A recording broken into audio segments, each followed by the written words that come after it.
지금부터 19년 전 2005년 8월 11일 조선일보에 죽음을 아름답게라고 하는 제목의 기사가 실렸습니다.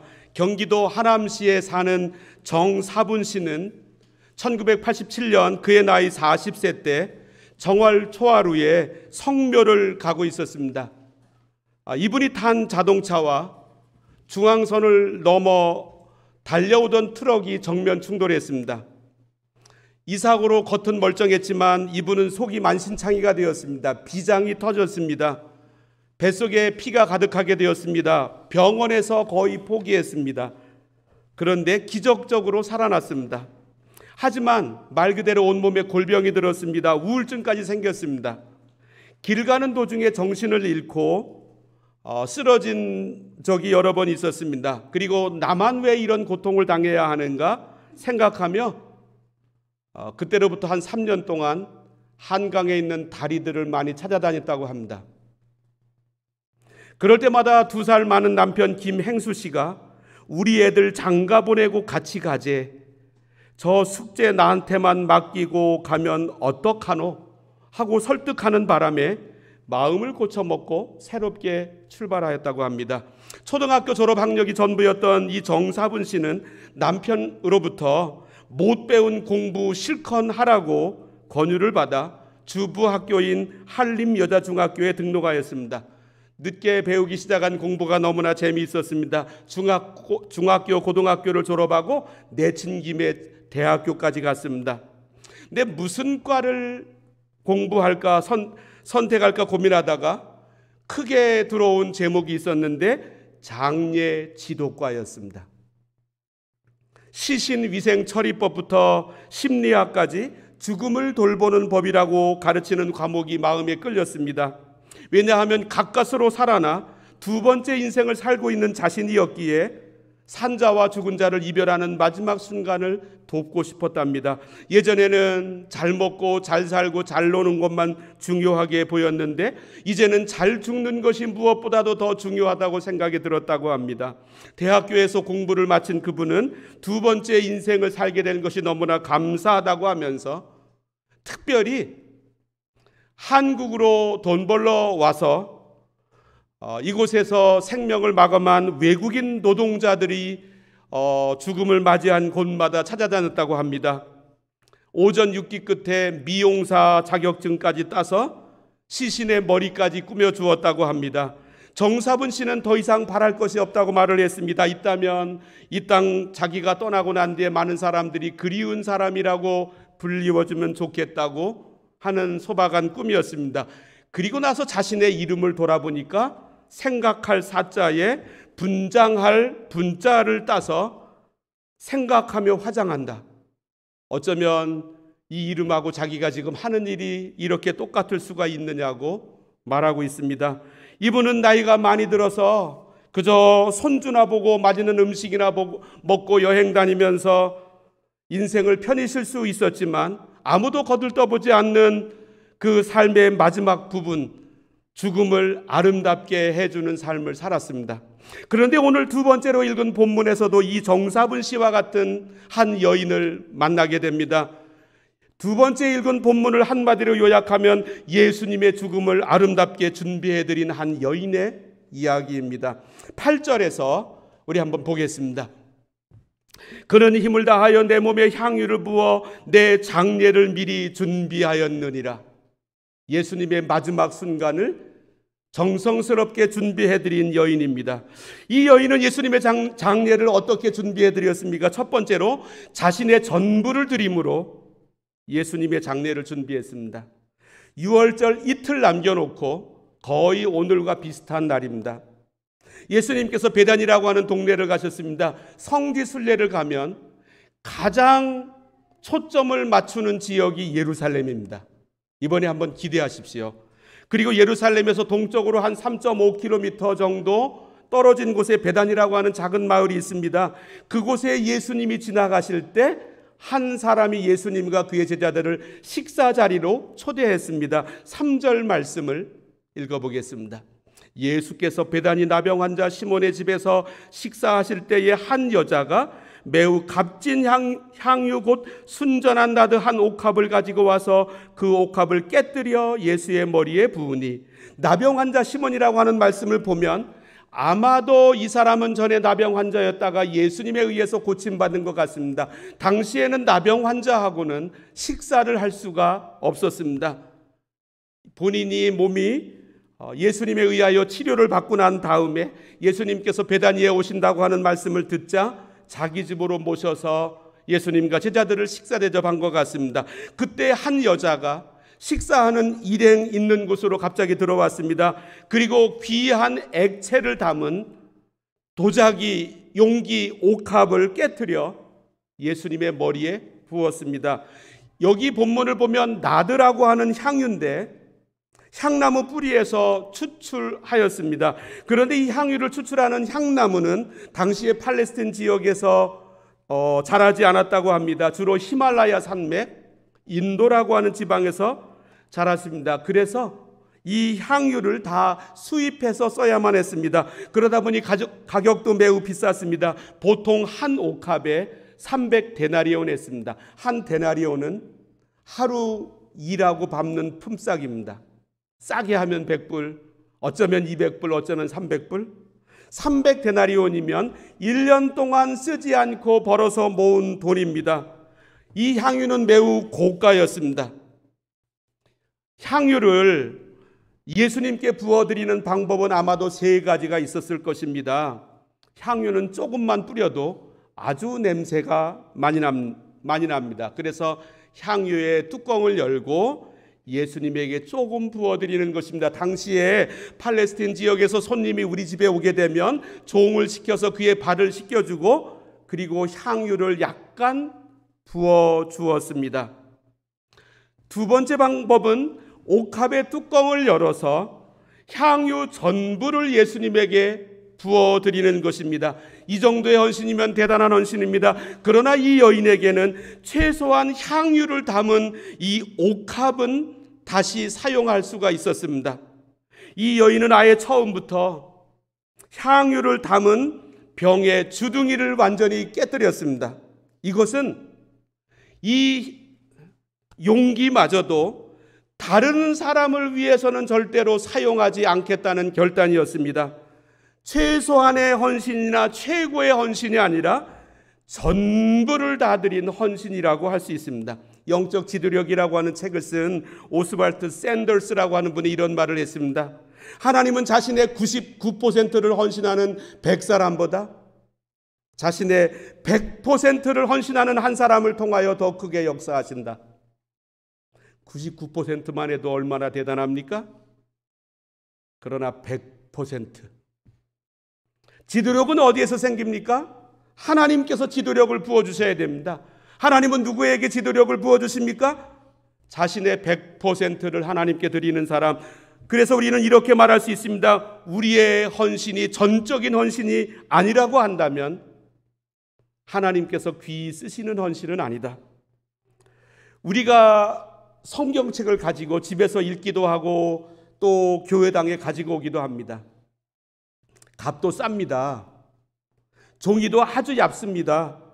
그리고 인쇄술이 발달해서 레이저 프린팅 하기 때문에 아주 작은 곳에 66권 전부를 담고 있습니다.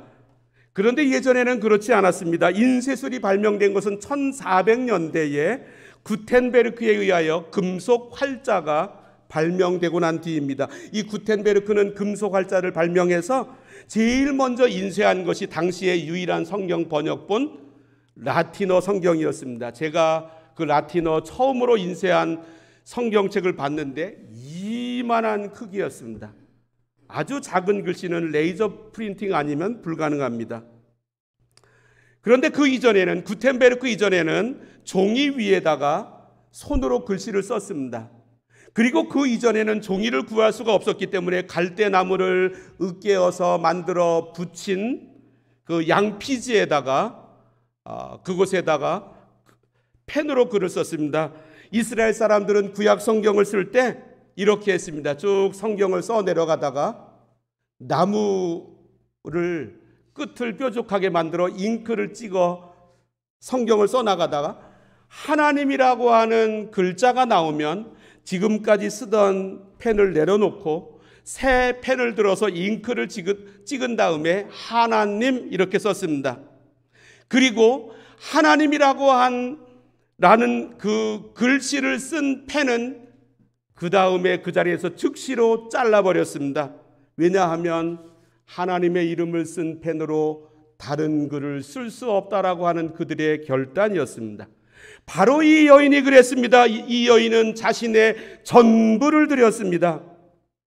그런데 예수님께서 이 여인이 옥합을 깰 때 이 옥합을 깨었다라고 하는 그 한국말 번역의 영어 번역을 한번 살펴볼 필요가 있습니다. 앞에 화면 보시는데 3절 한글말로 되어 있고 맨 마지막 아랫단을 보면 그 여인이 broke은 to break, 깨다라고 하는 말의 과거형입니다. break, broke, broken.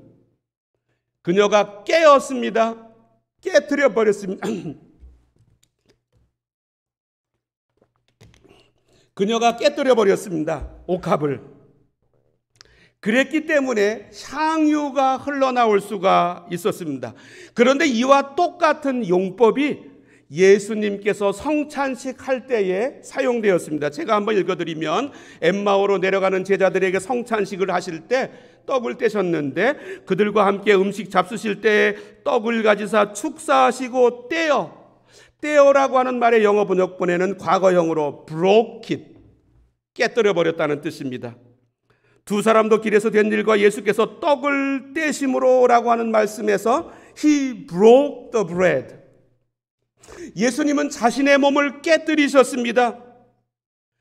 그리고 그 깨뜨린 몸에서 흘러나오는 피로 우리의 죄를 용서하시고 구원하셨습니다.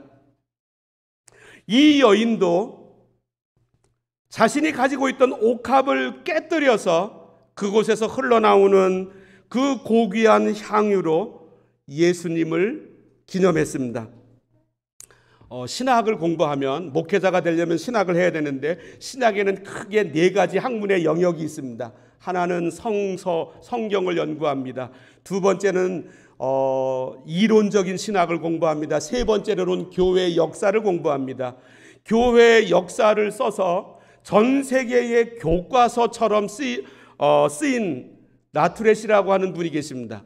이분의 세계 교회사는 전 세계적으로 공인된 교과서입니다. 이분이 교회 역사를 연구하면서 중요한 결론을 얻었습니다. 교회를 지켜온 사람들은 신학자가 아니다, 정치가도 아니다, 부유한 사업가도 아니다, 심지어 목회자도 아니다. 이름 없이 인정 없이 주의 재단에 사랑을 바친 수없이 많은 성도들, 바로 그들이 교회의 주인들이었다. 오늘 본문에 나오는 이 여인처럼 자신의 전부를 들여왔던 우리 교인들이 교회를 지켜온 주역이었다고 그분이 말씀하고 있습니다. 이 여인은 예수님으로부터 크게 칭찬받았습니다. 그리고 인류의 역사가 존속하는 한 어디로 가든지 칭찬받도록 할 것이라고 말씀하셨습니다. 9절 말씀을 읽어보겠습니다.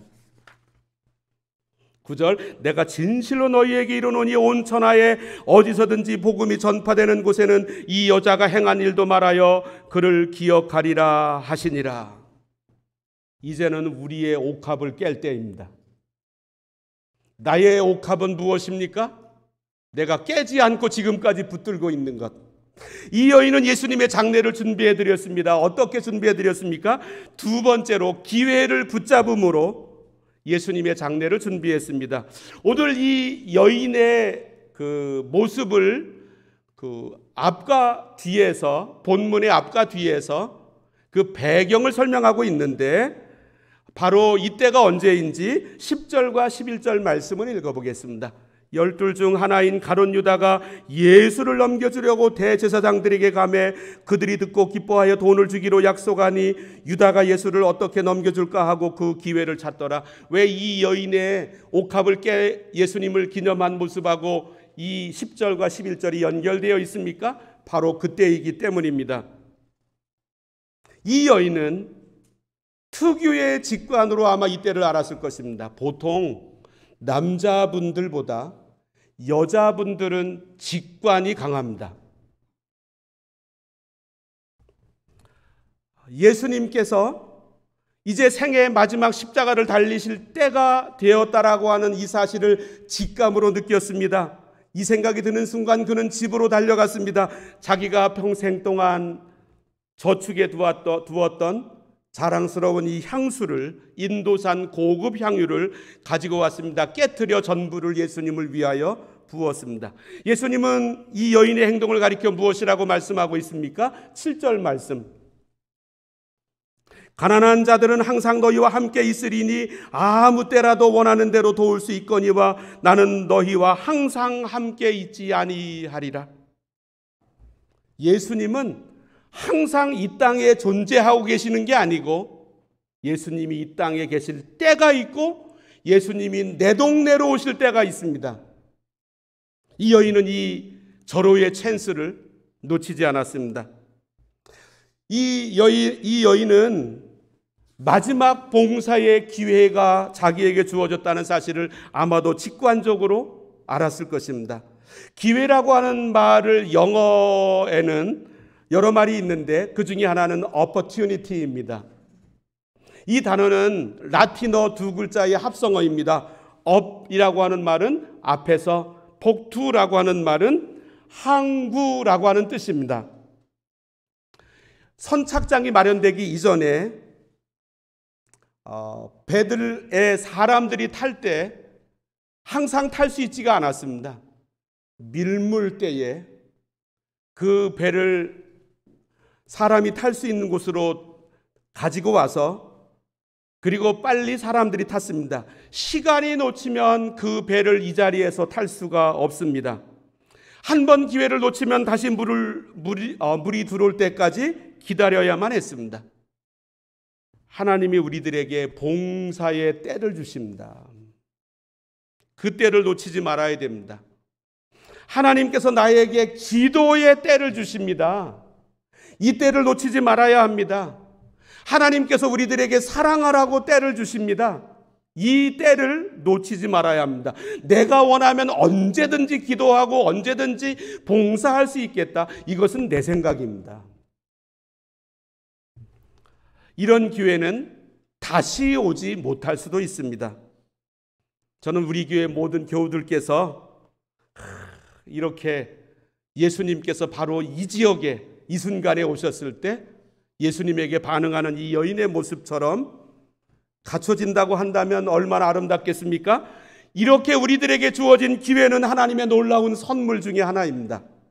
이 여인은 예수님의 장례를 어떻게 준비해 드렸습니까? 세 번째로 낭비의 신앙으로 예수님의 장례를 준비했습니다. 예수님의 제자들 여러 명은 이 여인을 책망했습니다. 책망한 이유는 낭비했다라고 하는 말이었습니다. 우리 한번 4절과 5절을 읽어보겠습니다. 어떤 사람들이 화를 내어 서로 말하되 어찌하여 이 향유를 허비하는가? 이 향유를 300데나리온 이상에 팔아 가난한 자들에게 줄 수 있었겠도다 하며 그 여자를 책망하는지라. 얼핏 들으면 이 말이 맞을 수가 있습니다. 사전을 찾아보니까 시간이나 돈을 헛되이 헤프게 쓰는 모습을 낭비라고 정의하고 있습니다. 이 여인의 모습은 세상적인 시각에서 보면 낭비였습니다. 그리고 책망받을 만한 행동이었습니다. 그런데 예수님은 오히려 이 여인을 칭찬하고 계십니다. 다시 6절 말씀 읽어보겠습니다. 예수께서 이르시되 가만두라. 너희가 어찌하여 그를 괴롭게 하느냐? 그가 내게 좋은 일을 하였느니라. 좋은 일을 하였느니라.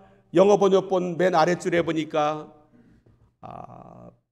A beautiful thing 이렇게 되어 있습니다. 세상 사람들이 이 여인을 보는 시각과 예수님께서 이 여인을 보는 시각이 완전히 다름을 우리는 알 수 있습니다.